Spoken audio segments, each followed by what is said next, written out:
Guys, जैसा कि हमने पिछले एपिसोड में देखा कि मेंग तियानजिंग शियाओ को नेदरवर्ल्ड में जाने से नहीं रोक पाए थे और वो ताइजुन पर काफी गुस्सा थे और उसे पीटने लग गए थे, जिससे ताइजुन वॉयलेट गोल्ड पावर को एक्टिवेट कर लेती है और मेंग तियानजिंग के हमले को रोकने लग जाती है, पर वो कामयाब नहीं हो पाती। मेंग तियानजिंग उसकी सारी पावर को अपने पास खींच लेते हैं और उसकी गर्दन पकड़कर उसे चांटा मारकर दूर कर देते हैं। ताइजुन गुस्से में भड़क उठी, तुमने मेरा अपमान किया, पर मेंग तियानजिंग उसे बार बार लगातार चांटे मारने लगते हैं और कहते हैं कि सिर्फ हुआंग ही था जो बॉडी सीट के रास्ते पर चलने में सफल हुआ था। आज तक मौजूद सभी युगों में से कोई भी ऐसा जीनियस नहीं रहा जो हुआंग ने किया।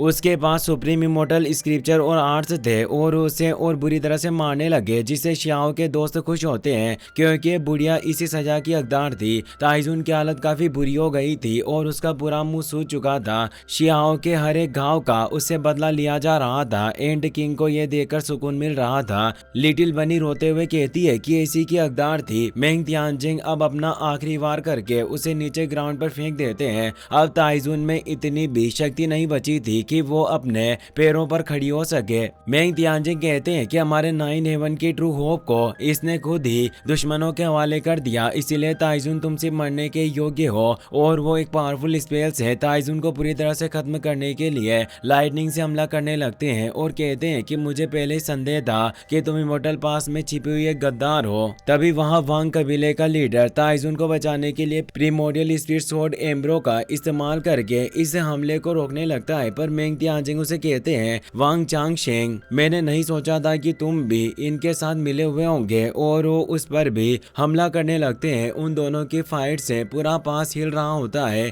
और ये लड़ाई इतनी फास्ट थी कि कोई भी अपनी आंखों से इस लड़ाई को देख नहीं पा रहा था। वांग चांगशेंग को एहसास होता है कि आज मेंग तियानजिंग काफी ज्यादा कठोर होने की वजह से काफी पावरफुल लग रहा है। ये अब उस आदमी से बहुत अलग था जिसे वो जानता था, इसीलिए हमला करना बंद कर देता है। मेंग तियानजिंग उसे पार करके वापस आगे बढ़ जाते हैं और ताइजुन पर बिजली गिराकर उसे फिर से पीड़ा देने लगते हैं और उसे पूरी तरह से खत्म कर देते हैं। और वो अपने एल्डर से कहते हैं कि उन सभी लोगों को ढूंढ निकालो जो वांग के सरेंडर करने का साथ दे रहे थे, हर एक की जांच करो। मेंग तियानजिंग के अब पूरे आर्मर में क्रैक चलने लगते हैं और वो कहते हैं, मेरे बच्चे, मुझे तुम्हारे लौटने का इंतजार रहेगा।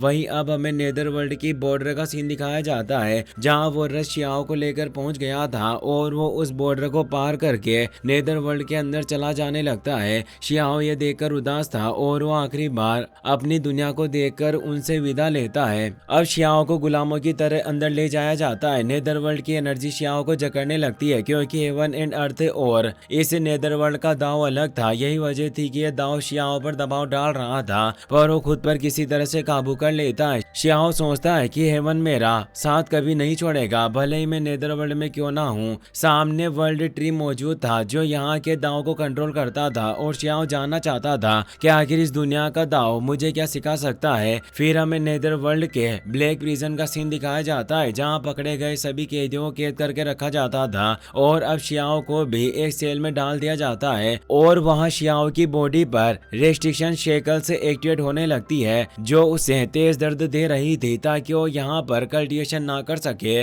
शियाओ इतना कमजोर हो चुका था कि वो नीचे गिर जाता है। जेलर कहता है कि यहाँ हमेशा टॉप लेवल के पेटिशनर को बंद किया जाता है और तुम्हारे जैसा सेल्फ रियल्म का पेटिशनर यहाँ घुट घुट कर मरेगा और तुम्हें अपने किए पर पछतावा होगा। शियाओ वहीं बैठ जाता है। जेलर उसे छोड़ते हुए कहता है, ए छोकरे, ऐसे क्यों घूम रहा है? पास वाले सेल में तुझे जो लाश दिख रही है वो भी तुम्हारे रियल्म के तुम्हारे साथियों की है। ये गुलाम जब जिंदा था तब काफी बकबक करता रहता था और ये सभी गुलामों का लीडर था जिसने यहाँ विद्रोह करने की कोशिश की, पर हमारे रियल्म के किंग्स ने उसकी सराहना नहीं की और इस प्रिजन के ब्लैक वाइन से उसे नोच नोच कर मारने लगा। वो उन सभी षड्यंत्रकारियों का नाम जानना चाहता था जो उनके साथ मिले हुए थे, पर उसने उस जेलर के मुंह पर थूक दिया। इससे साफ था कि वो उसे कुछ नहीं बताना चाहता था। जेलर ने एक डरावनी हंसी छोड़ते हुए कहा कि अगर तुम्हें चुप रहना ही पसंद है तो मैं तुम्हें हमेशा हमेशा के लिए सुला दूंगा। और उसने उसे बहुत ही बुरी तरीके से ब्लैक वाइन को उसकी बॉडी में बेचकर उसे मार डाला।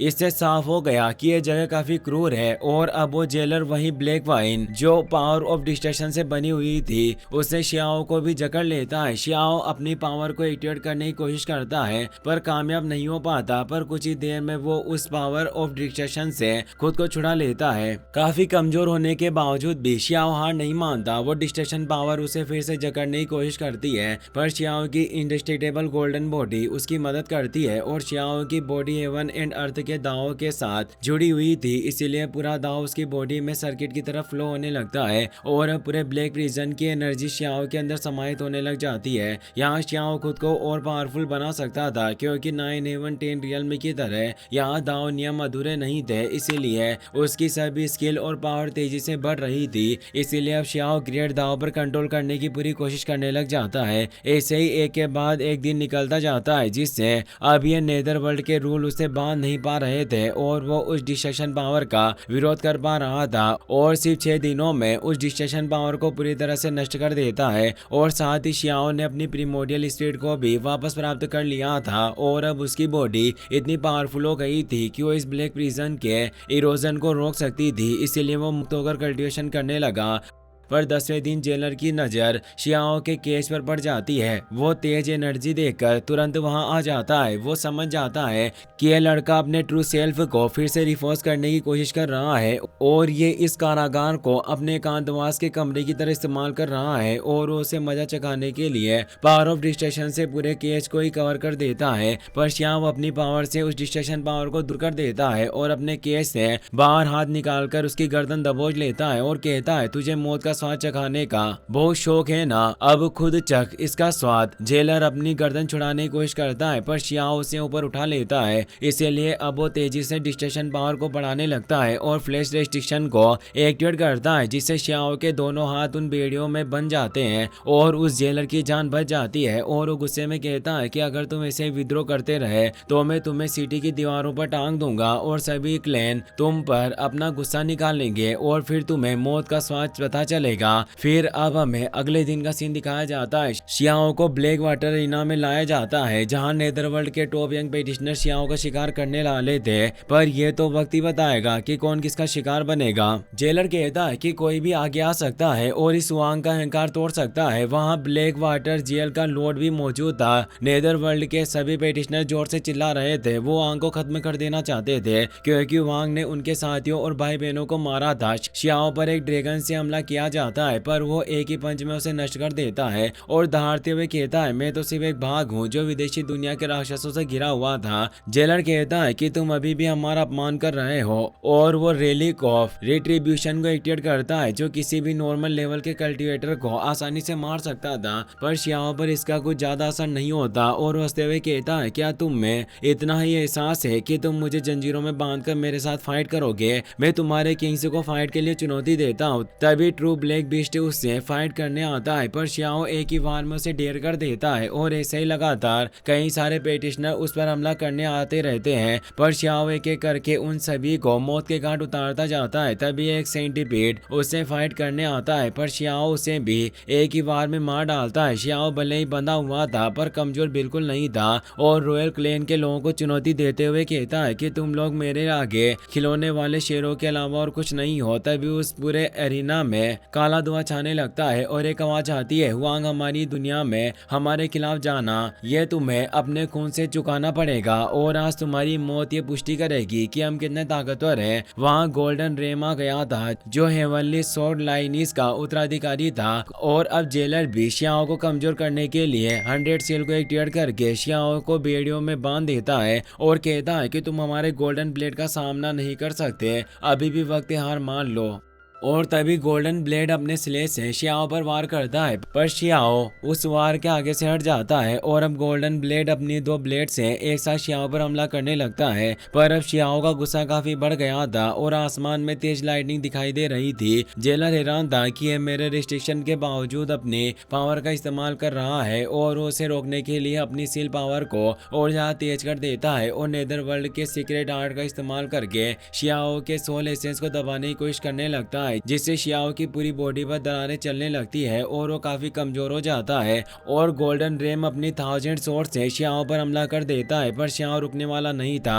इतने दर्द सहने के बावजूद वो हिम्मत नहीं करता और उसकी लाइटनिंग अब उन सील को नष्ट करके उन बेड़ियों को तोड़ देती है और शियाओ एक पंच में ही गोल्डन रेम की कॉन्शियसनेस पर हमला करता है, जिससे उसकी वो बॉडी नष्ट हो जाती है। जेलर हैरान था कि मैंने इसके एसेंस पर हमला किया और इस पर सील भी लगा दी, फिर भी इसने अपनी पावर का इस्तेमाल कर लिया और अब लड़के मैं तुम्हें पूरी तरह से नष्ट कर दूंगा। और वो अपनी पावर से गोल्डन रेम के नीचे इंग्रिशन एरे को एक्टिवेट कर देता है, जो उसकी लाइफ सोर्स और पावर को बढ़ा रहा था, जिससे गोल्डन रेम फिर से ठीक हो जाता है और वो इस बार काफी सारे वुड रूट्स का इस्तेमाल करके शियाओ को बांधने की कोशिश करता है। शियाओ कहता है कि तुम मुझे कमजोर करने के लिए घिनौने मेथड का इस्तेमाल कर रहे हो, क्या यही तुम्हारे नेदर वर्ल्ड की ग्लोरी है? और वो अपनी सील को तोड़ने लग जाता है। जेलर ये बात समझ गया था और वो गोल्डन रेम को तेजी से उस पर हमला करने को कहता है, पर शियाओ अपनी सील तोड़ चुका था और अब वो गोल्डन रेम पर एक पावरफुल पंच से अटैक करता है। एक पंच में ही उसका सिंग टूट जाता है और एक तेज एक्सप्लोजन होता है और साथ ही सील टूटने से जेलर भी कमजोर हो चुका था और उसे पीड़ा हो रही थी, जबकि शियाओ हंस रहा था और जीत के तौर पर उसके हाथ में गोल्डन रेम का सिंग था। इसी के साथ ये एपिसोड यहीं खत्म हो जाता है। अगर आपको वीडियो पसंद आया हो तो इस वीडियो को लाइक करें, साथ ही इस वीडियो को लाइक करने के साथ साथ चैनल को सब्सक्राइब जरूर कर लें। Thanks for watching.